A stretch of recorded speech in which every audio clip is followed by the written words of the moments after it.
সেরকম সাজা হয় না, বা যারা দোষ করে সেই অযোগ্যদের সেরকম কোনো সাজা হয় না। কিন্তু আমরা যারা যোগ্য, আমরা যারা মানে কোনো রকম আপোষ না করে, দুর্নীতি না করে চাকরি পেয়েছি, আলটিমেটলি সাজাটা তাদেরই হলো। দারুণ, এটার থেকে বলার কিছু নেই। মানে আমরা হলাম সাজাপ্রাপ্ত, আর যারা করালো, এই যাদের জন্য আজকে আমরা সাজাপ্রাপ্ত, আর যারা করলো তারা অতটা কিছু হলো না, আমরাই পড়ে গেলাম বিপাকে। এটা থেকে নতুন কি বলার আছে? এখন কি ভাবছেন এটা নিয়ে? দেখুন, সুপার নিউমারি পোস্ট নিয়ে যা হয়েছে ওটা নিয়ে তো আমাদের অত মাথা ব্যথা ছিলও না, আমাদের মাথা ব্যথা নেইও। যেটা হচ্ছে, এই যদি সিবিআই তদন্ত হতো এই বিষয়টা নিয়ে, তাহলে কি আপনাদের বিষয়টা স্পষ্ট হওয়ার কোনো সম্ভাবনা ছিল? না, একদমই নয়, কারণ এই সুপার নিউমারির পোস্টটা কিন্তু আমাদের সঙ্গে সম্পর্কযুক্ত নয়। সুপার নিউমারি পোস্ট না, এই দুর্নীতির সঙ্গে কারা কারা যুক্ত, এবং তারপর এই যে সিদ্ধান্ত, প্রথমে দুর্নীতি, তারপরে সুপার নিউমারি পোস্ট তৈরি করার সিদ্ধান্ত, এর তদন্ত খোঁজা যেত কি সিবিআই তদন্ত হলে? দেখুন, সিবিআই তদন্ত অলরেডি হয়েছিল, নতুন করে যদি আবার হতো আর কি বেরোতো সেটা তো আমরা জানি না। যদি বেরোতো, আমরা যদি বাংলার স্বাদে বাঙালির সেবায় মা বাসন্তী হোটেল অ্যান্ড রেস্টুরেন্ট, ঠিকানা পোক্তাপুল, নারায়ণগড়, পশ্চিম মেদিনীপুর। আমাদের এখানে সকাল, বিকাল, দুপুর এবং রাত্রিকালীন আহারের সুব্যবস্থা রয়েছে। সুলভ মূল্যে আহারের একটাই ঠিকানা, মা বাসন্তী হোটেল অ্যান্ড রেস্টুরেন্ট। আমাদের এখানে সমস্ত ধরনের খাবার অর্ডার নেওয়া হয়। প্রপ্রিয়েটর ঝন্টু গেড়ে। Mobile number 9732543245। বেরোতো, আমরা যদি জানতে পারতাম কারা কারা জড়িত, অবশ্যই ভালো হতো।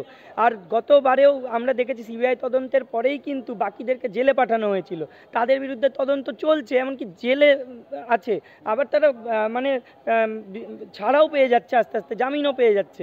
তাহলে তারা 1 বছর 2 বছর 3 বছর থাকলো, জামিন পেয়ে গেল, আর আমরা কি হলাম? আমাদের আজকে সাজা দেওয়া হলো। তা আমাদের ক্ষেত্রেও কি এরম হবে যে আজকে সাজা দেওয়া হলো, 2 বছর পর আমাদেরকে আবার চাকরিতে ফিরিয়ে দেওয়া হবে?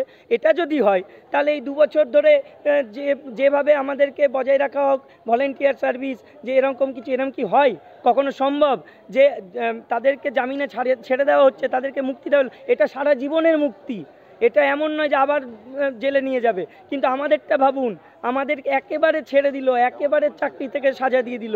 এটা যাবজ্জীবন নয়, এটা মৃত্যুদণ্ড। এটা যাবজ্জীবনও নয়, এটা মৃত্যুদণ্ডের সাজা দেওয়া হয়েছে আমাদেরকে। তাই 2 ধরনের বিচার হলো আমাদের সাথে, একটা ওখানে দেখলাম, একটা এখানে। সুপার নিউমারি পোস্টের কি হলো কি হবে আমাদের তাতে কোনো মাথা ব্যথা নেই। আমাদের মাথা ব্যথা একটাই, আমরা যারা যোগ্যতা নিরিখে চাকরি পেয়েছি, আমাদের কোনো দোষ নেই, আমাদেরকে কোনো দোষে অভিযুক্ত করা হয়নি, দোষী প্রমাণিত তো দূরে থাক, আমাদেরকে ইমিডিয়েটলি মিরর ইমেজ বার করিয়ে এবং যোগ্য অযোগ্য লিস্ট সার্টিফাই করিয়ে পাবলিশ করিয়ে, বা যে হার্ড ডিস্কগুলো পাওয়া গেছে 3টে, সেই 3টে হার্ড ডিস্কের যত এমআর আছে ডিজিটালাইজ সব কিছু পাবলিশ করা হোক, সমস্ত ওপেন করে দেওয়া হোক, সমস্ত সব কিছু। এত কিছু করে আমাদেরকে ন্যায় পাইয়ে দেওয়া হোক সুপ্রিম কোর্টের মাধ্যমেই। কিন্তু সেটার দায়িত্ব কাদের? সেটার দায়িত্ব এই রাজ্য সরকারের। এই রাজ্য সরকার, এই এসএসসি, এই শিক্ষা দপ্তর, তারা এটা করুক।